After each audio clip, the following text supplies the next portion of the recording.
अस्सलामुअलैकुम जी।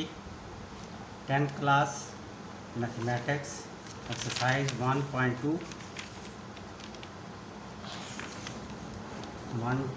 का second question आज हम करेंगे। Right in term of aorta.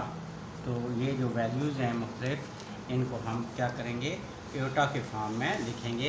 ये आपका क्वेश्चन है। ये क्वेश्चन मैंने पहले ही लिख लिए हैं ताकि कम से कम टाइम लगे। तो ये देखें, पहली वैल्यू है आपके पास 2 प्लस √-4। तो इसको हम सॉल्व करते हैं। तो देखें, इसको लिखेंगे 2 प्लस √-4 पहले लिख लिया। नेक्स्ट स्टेप पे हम ये करेंगे कि जो √4 है उसको लिख लिया 4 × -1। नेक्स्ट स्टेप में देखते हैं, तो हम लिखे 2 प्लस √4 को अलग कर लिया और √1 को अलग कर लिया। तो अब आपको पता है कि 2 का तो जो √ है, यानी कि जो इसका स्क्वायर रूट आएगा वो 2 आ जाएगा, और जो √ ये -1 एंड रूट में वो आ जाएगा एयोटा। तो ये आपके पास आ गया 2 + 2 एयोटा। तो ये आपका इन फॉर्म ऑफ एयोटा, ये पहला क्वेश्चन जो है वो आपका वो हो गया। अब नेक्स्ट क्वेश्चन है 3 - √7।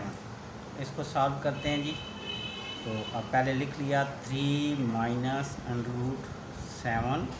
अब नेक्स्ट स्टेप में हम ये करेंगे कि जो -√7 है इसको लिख लेंगे 7। ये ऐसे लिखेंगे कि -7 को हम लिख लेंगे 7 × -1। ठीक है, तो ये हमने लिख लिया 7 × -1। अब √7 जो है उसको अलग कर लिया और √ जो -1 है उसे अलग कर लिया। तो नेक्स्ट स्टेप में हम क्या करेंगे, √7 तो इसी तरह रहेगा क्योंकि इसका कोई स्क्वायर रूट नहीं आ सकता। तो √-1 जो है वो आपको पता है किसके इक्वल होता है, एयोटा के। तो यहाँ पर आ गया एयोटा। तो ये क्वेश्चन भी आपका सॉल्व हो गया। अब नेक्स्ट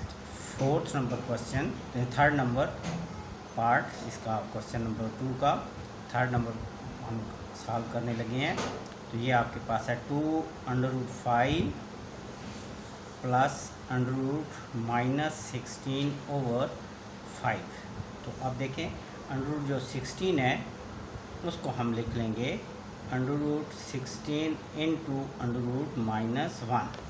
तो पहले स्टेप में हम ये करते हैं कि 2 + √5 प्लस 16 को लिख लिया 16 × -1 और 5 इसी तरह रखा। नेक्स्ट स्टेप में 2/5 प्लस √5 को 16 को अलग कर लिया, -1 को अलग कर लिया, और अब 2/5 प्लस √16 जो है वो आता है 4। √16 आपको पता है 4, और जो √7 -1 है, इस स्टेप पे हम उसे लिख लेंगे। अब नेक्स्ट स्टेप में हम उसकी वैल्यू पुट कर लेंगे। तो 2 + 2/5 प्लस 4 एयोटा, ये √ जो -1 है एयोटा /5। तो ये आपका ये क्वेश्चन भी सॉल्व हो गया। अब नेक्स्ट क्वेश्चन, आखिरी जो इसका पार्ट है वो हम करने लगे हैं। वो आपके पास है जी √3, ये √2 - √3। इसको सॉल्व करते हैं। 2 - √-3। तो जो -√3 है उसको हम लिख लेंगे 3 × -1।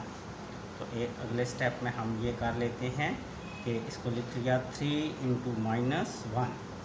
ठीक है जी।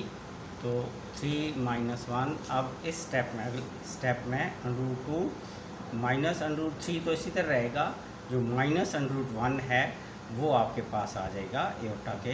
तो इस तरह आपके चारों जो हैं, ये आपके चारों पार्ट वो सॉल्व हो गए।